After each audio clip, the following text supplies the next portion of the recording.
Olá, Olá, Karine! oi, Tudo bom? A tudo paz. bem? Graças a Deus. Paz. Estou aqui falando a respeito, como tu não estava ouvindo, eu estava falando a Aham, respeito de missões, do poder que nós temos de influência e de ser aham, luz, de ser sal, e que somos canais, não reservatórios. E eu acredito que parte do processo de fazer missões é esse, uhum, de estarmos uhum. dispostos a sermos luz e sal e em todo o tempo pregar com a nossa vida e, se necessário, usarmos as palavras que é necessário mesmo. Usar as palavras, pregar as boas novas. E o fato é que Jesus está aí voltando. As evidências estão cada vez mais claras para nós. E aí, bem-vinda. Eu Obrigada. quero já começar te perguntando como foi a tua experiência fazendo missão transcultural, outro povo, outro idioma, outra realidade, outra cultura. E como foi essa experiência para ti? Como foi também esse testificar no teu coração a respeito desse chamado de sair do lugar de comodidade, do lugar que estava limitando a tua visão e se permitir, se lançar a fazer isso? Bom, eu gostaria de agradecer primeiro a oportunidade. Oi para todo mundo. Estou muito grata de encontrar contigo, Charles. Que coisa boa. Isso é tão maravilhoso para mim. E poder falar da minha experiência na obra missionária tem sido um privilégio, porque durante esse 1 ano e 2 meses, que é o meu primeiro ano no campo missionário transcultural, eu acumulei muitas coisas, né? Então, essa oportunidade de compartilhar agora está sendo muito gratificante para mim. Obrigada a todo mundo que está aí. Hallo, olá em alemão, para todo mundo que está aqui nos assistindo. Eu me chamo Karine Rosane, sou missionária na Alemanha, em Ludstadt-Wittenberg, a cidade de Lutero, a cidade da Reforma Protestante. E esse é o meu primeiro ano no campo missionário transcultural. Estou lá há 1 ano e 2 meses e Deus me deu o privilégio de vir ao Brasil, passar 1 mês aqui com o meu povo, na minha cultura, com a minha família, e tem sido um presente do Senhor o dia a dia. Acabou de chegar aqui na minha casa um bolo de tapioca quentinho que uma querida mandou para mim. Então, assim, é uma bênção estar aqui, é uma coisa maravilhosa.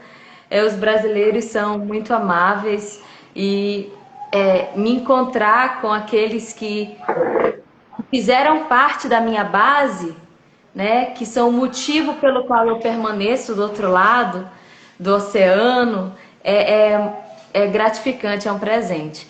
Então, você empregou muito bem as palavras, né, a respeito dos desafios.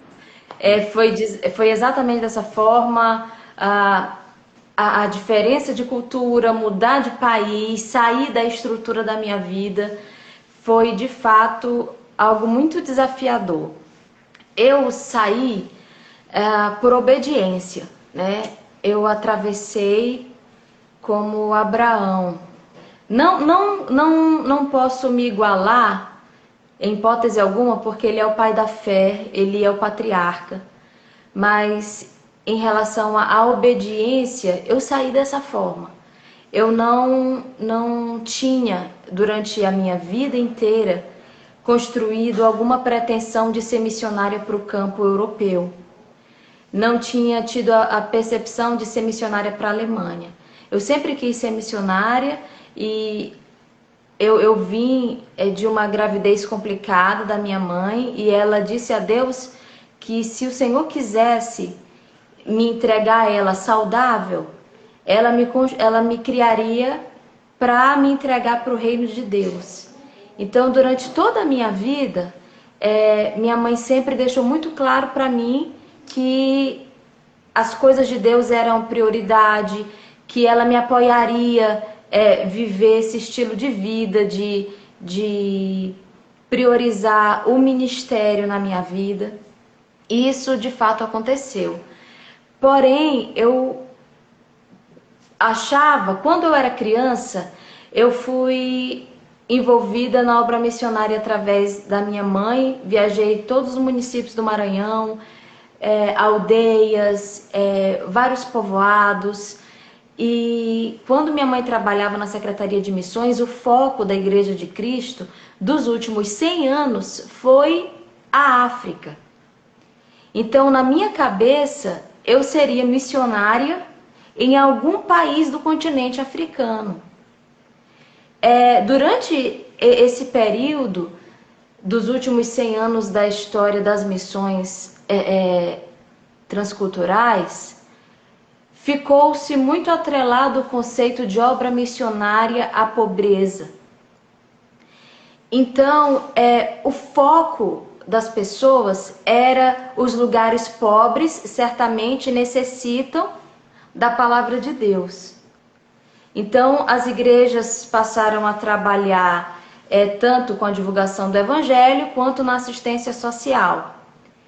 O que hoje já está sendo desenvolvido num outro extremo.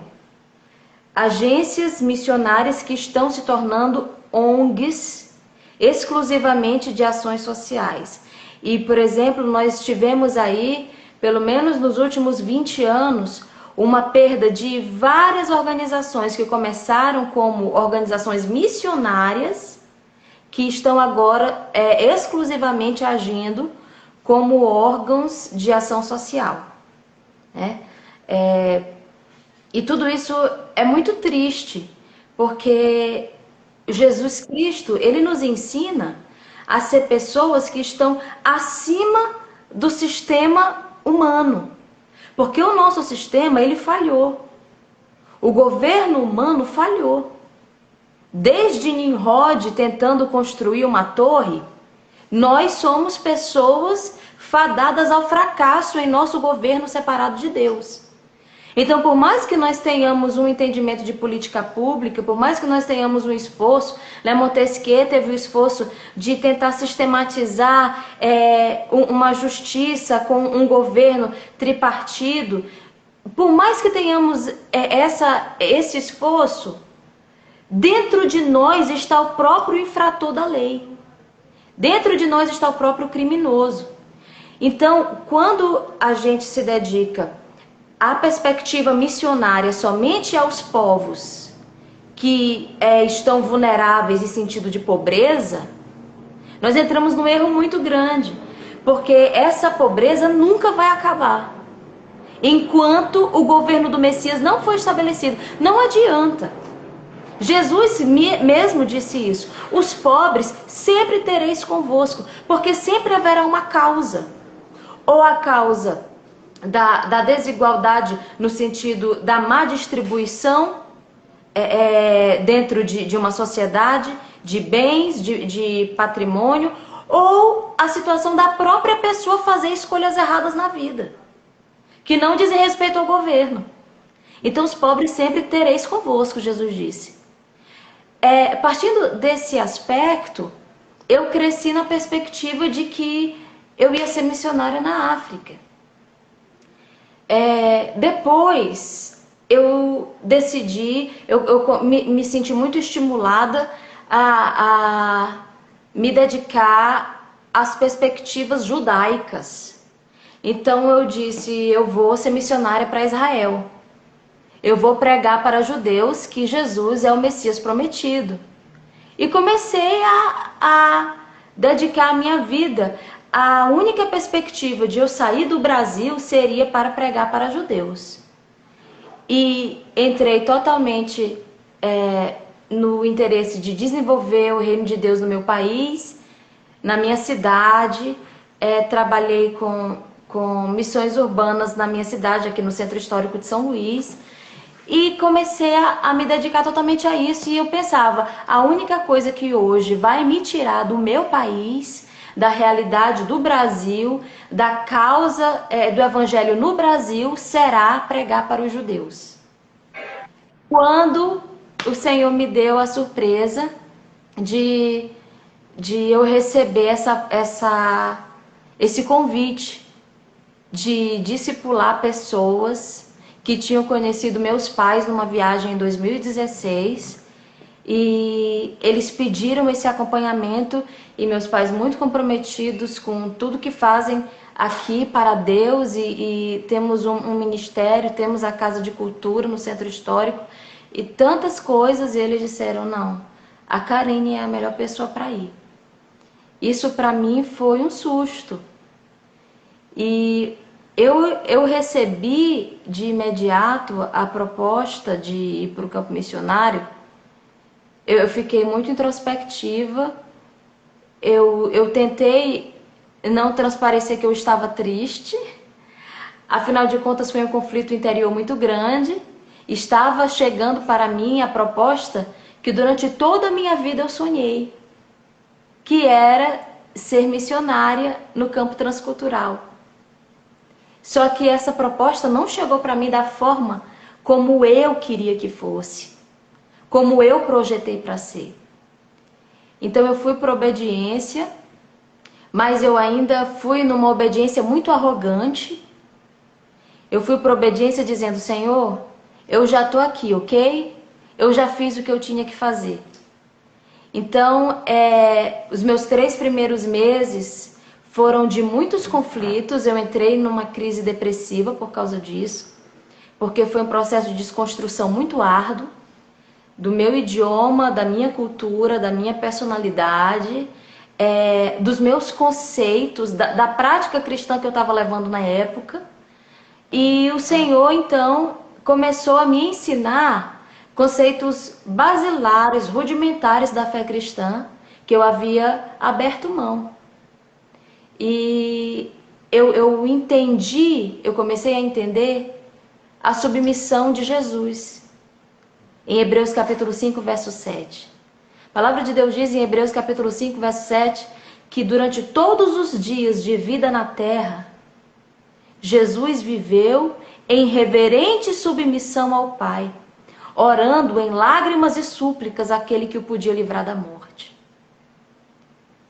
Foi só depois desse esvaziamento que eu entendi que o que o Pai deseja de mim não é a minha submissão condicionada. Ele deseja de mim uma submissão reverente. Eu te respeito, eu te honro, eu confio em ti. O teu caráter é ilibado. E eu te obedeço porque eu quero te obedecer e sou feliz fazendo isso. Então, eu passei de uma pessoa que tinha muitas convicções fechadas, não no sentido de minha fé, mas no modelo de aplicar minha fé. Né? Eu entreguei, por exemplo, a minha perspectiva nacionalista, entendeu? É porque o Brasil, e eu vou ser brasileira, e o brasileiro e tal. E eu me tornei peregrina. Houveram situações lidando com uma cultura extremamente radical, como é a cultura alemã. Houveram situações em que eu precisei escolher: ou eu vou ser missionária ou eu vou ser brasileira. Se eu for brasileira, eu vou brigar com eles aqui agora. Se eu for missionária, eu vou abrir mão porque eu preciso alcançá-los. Então, eu vivenciei vários conflitos por causa disso. Sou uma pessoa de opinião forte e eu encontrei uma situação em que de arrogante para arrogante não ia dar certo. Ontem de manhã mesmo eu estava orando e lembrando de Mateus capítulo 11, verso 28, quando Jesus diz: você que está cansado e sobrecarregado, vem a mim, aprendei de mim. Jesus, ele é a pessoa que é capaz de ser a referência da qual nós devemos aprender. Aprender a ser como ele. Sabe? Aprender a ser esse tipo de pessoa. E eu, pensando em mim, olhando para os relatos que a gente tem sobre Jesus nos evangelhos, eu disse: Jesus, eu preciso aprender de ti. Aprender da tua personalidade, aprender do teu caráter, aprender do teu cotidiano, aprender da forma como o Senhor organizava seu dia, aprender das suas palavras. Quando eu penso nisso, eu vejo o quanto é óbvio a necessidade do conceito do nascer de novo, do novo nascimento. Porque a gente aprendeu tudo errado. Aprendeu tudo errado. Talvez, se eu estou falando aqui para um público cristão, talvez nós aprendemos a práticas de uma religião. Mas se nós formos parar para pensar nos nossos hábitos, no nosso cotidiano, a gente percebe que existe pouco da prática do amar a Deus. Nós aprendemos pouco a amar a Deus. E Jesus amava a Deus. Ele amava o Pai. Quando me foi tirado tudo, minha família, minha congregação, meu trabalho, meu diploma, a minha cultura, meu idioma, minha opinião, a única coisa que ficou foi a prática rudimentar da oração, por exemplo, da leitura da Bíblia. E eu comecei a me perguntar o que eu ia fazer com isso, entendeu? Porque durante os meus últimos anos eu estive cultivando uma oração direcionada. Deus, eu estou aqui para orar por isso, por aquilo outro. Eu não sabia o que era orar para conversar com Deus. Eu não sabia o que era. Quando tudo foi tirado de mim, me restou Oséias capítulo 2, verso 14. Atrairei minha amada ao deserto e ali eu vou falar ao seu coração. E eu descobri um Deus relacional. Eu descobri um Deus criador que desenvolve todas as coisas para a sua glória e cria o ser humano para se relacionar com ele. Sopra no ser humano fôlego de vida e diz, você vai ser alma vivente, você vai ser um reflexo do meu poder, do meu poder criador, e eu vou experimentar, garoto, a tua personalidade, a tua fala, a tua inteligência. Eu quero me relacionar contigo. Deus não tem problema de autoestima. Deus não tem problema de autoimagem. Ele não precisa estar sendo chamado todo o tempo de cheiroso, de lindo, de fortão. Ele não precisa disso. Ele sabe quem ele é, mas eu preciso me relacionar com ele porque ele é bom, porque ele é digno. Porque aqueles que estão diante do seu trono olham para ele e só conseguem chamá-lo de santo. Olhando para ele. Não são obrigados, mas eles não têm outra palavra para definir o que estão vendo. Então, eu comecei a perceber que a obra missionária que eu achava que estava me tirando tudo, porque não estava sendo o meu jeito, na verdade estava sendo exatamente da forma como Deus queria. Que era mostrar para mim tudo que eu almejei diante dele nos momentos em que apaixonadamente eu estive no secreto falando com ele, dizendo que eu queria conhecê-lo, mas eu não ia conseguir conhecê-lo da forma como eu estava. Então a obra missionária trouxe para mim um grande presente, que foi usufruir da paternidade de Deus, entender João 16 e 17, né? Em João 17, Jesus ora por nós, os discípulos que ainda viriam, né? E ele deixa muito claro para nós, eu e o Pai somos um, aquele que está em mim está no Pai, aquele que está em mim não estará sozinho. Eu descobri o que é estar em Cristo sem estar dentro de um templo. O que é estar em Cristo sem ter meus irmãos perto de mim. Claro que existe um benefício, né, que eu tenho chamado assim muito de abundância. Existe uma abundância em eu estar aqui agora conversando contigo, porque a gente interage, em eu poder participar de um culto, onde cada irmão em Cristo, cada pessoa que teve uma experiência pessoal com Cristo está ali, serve de algum modo. E nós podemos usufruir de um resultado coletivo, que é o que a Bíblia nos diz, o apóstolo Paulo nos diz em Efésios, capítulo 3, do verso 14 ao 22, nós juntos podemos experimentar a largura, a profundidade, o cumprimento do amor de Deus. Porém, eu hoje reconheço que acima da atividade, como eu posso dizer, eu não queria usar a expressão ritual, mas eu vou usar a expressão cerimonial, né? É exato, liturgia, minha mãe está aqui em cima ouvindo. Obrigada. Acima da liturgia, eu entendi que Deus precisa de um ser humano. Como ele diz em Ezequiel, capítulo 22, verso 30.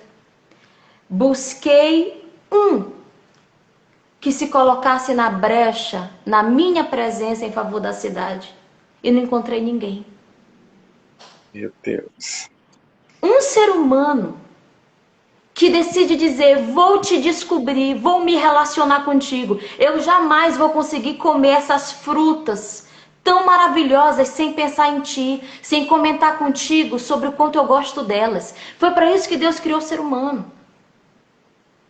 Um ser humano que é incapaz de olhar para os lençóis maranhenses e se gabar e ostentar no Instagram só por si mesmo. Porque eu não sou capaz de ter definido tudo aquilo. Tudo aquilo não me pertence. Tem uma assinatura naquilo. Os lençóis maranhenses manifestam a glória de Deus. O firmamento anuncia suas obras para mim. E eu usufruo disso, e eu me maravilho nisso, e eu sou feliz vivenciando isso, e eu posso me alegrar e registrar esse momento, mas eu sei que aquilo independe de mim. E Deus criou aquilo para ser notado por mim. Ele me criou por último, ele criou o ser humano por último. Então eu acho que a coisa que mais o campo missionário me deu, apesar de ter tirado todas as coisas que eu já disse, o campo missionário me deu identidade. Eu sei quem eu sou em Cristo hoje. Antigamente eu tinha ideias do que eu era em Cristo, e o máximo que eu fazia, eu sempre gostei de ler sobre os testemunhos e a vida dos heróis da fé, das missões modernas, né? William Carey, David Briner, tantas pessoas assim tão preciosas. E eu dizia, eu chorava lendo aquilo e dizia, Deus, eu não vou ser capaz. Eu não sou capaz. Ok. Mas, diante dessa perspectiva, que eu fui forçada a obedecer, eu vi que, na verdade, eu me descobri. Eu gostaria... o Charles sabe que a gente tem que encerrar, né, Charles? Sim. Agora, eu tenho outro compromisso agora, mas eu gostaria de deixar para a pessoa que me ouve agora, eu gostaria de deixar para você um grande incentivo de obedecer a Deus. Um Deus que não te quer mal. Um Deus que te quer bem. Um Deus que jamais está lidando contigo para te boicotar. Um Deus que sabe sobre o teu futuro. E se você para pensar no que você tem certeza. Teu coração está batendo agora, independente de você. A Terra está flutuando agora no universo, independente de você. Você respira agora, independente de você. Como você é capaz de achar que se entregar a vida a Ele que governa tudo, você vai ser um fracassado? Isso não passa de uma ilusão, porque nós não fomos ensinados a amar a Deus. Nós não fomos ensinados a tributar a Ele, como disse Jesus, todo o nosso amor, o nosso entendimento, de toda a nossa alma e coração. Foi por isso que Jesus veio como filho, para mostrar qual é o caminho para o Pai. E eu acho que eu e você, agora que o preço já foi pago na cruz do Calvário, eu e você merecemos usufruir dessa experiência. De ter Deus como Pai. Os tempos que nós estamos vivendo são de profundas incertezas. Está sendo muito difícil fazer planos. Por exemplo, a minha viagem para o Brasil agora, Eu já tinha marcado 2 vezes, só consegui vir agora. São tempos de cancelamento, são tempos de muitas atividades frustradas, são tempos de empresas falidas. Brevemente, confiscarão nossos templos. Nosso direito de reunião já está muito limitado. Nossas casas. Mas aquele que entende Gálatas 5:1 foi para a liberdade que Cristo nos libertou. Essa pessoa, ela é impossível. Essa pessoa é totalmente livre. Jesus Cristo disse que nós não deveríamos temer aqueles que nos tocariam no corpo, porque eles jamais conseguiriam alcançar nossa alma. Se eu e você exercitamos dessa liberdade, a liberdade de confiar em Deus, não de ser irresponsáveis, mas de confiar nele.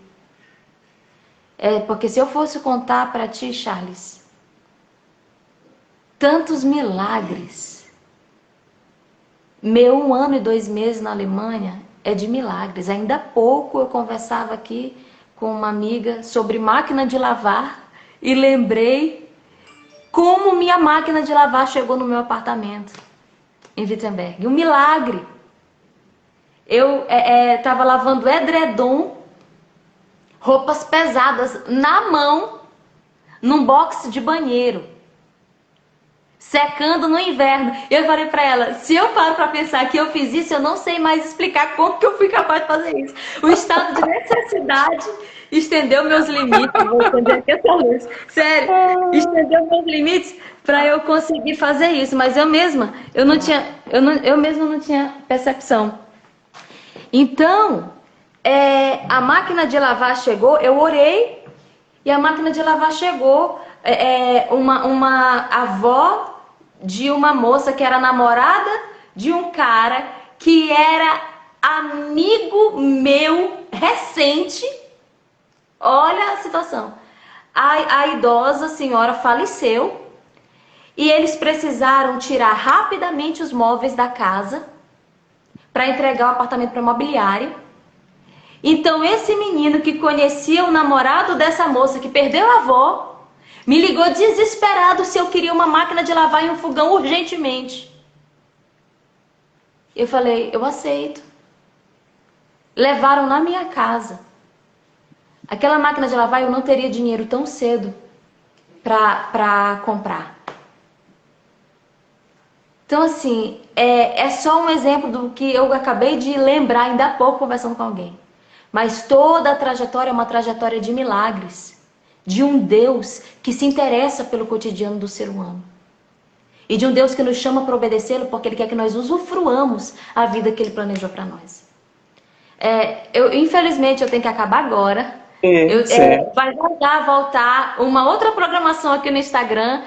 Hoje nós estamos celebrando na Casa de Cultura Gnóstica Daniel de Latouche. O Instagram @francaequinocial. Nós estamos celebrando o memorial aos primeiros mártires cristãos das Américas. E eu estou indo para lá agora, para esse evento. Eu estou muito grata pela oportunidade de conversar contigo. Eu também te agradeço. Mas eu quero que a gente possa continuar essa conversa. Se for preciso, eu já na Alemanha, mas a gente pode continuar. É um prazer para mim enorme testemunhar do amor de Jesus, do que Ele tem feito na minha vida e incentivar você a se entregar totalmente a cumprir os propósitos de Deus para a tua vida. Obrigada. Karine, gratidão imensa, toda sorte de bênçãos em todas as áreas da tua vida. Tu és um exemplo dessa decisão de prosseguir. Recebe aí meu forte abraço, também dos seguidores. Obrigada. Sigam a Karine aqui no Instagram e Obrigada. Até o nosso próximo encontro. Tchau. Gratidão. Tchau, tchau. Tchau. Gratidão.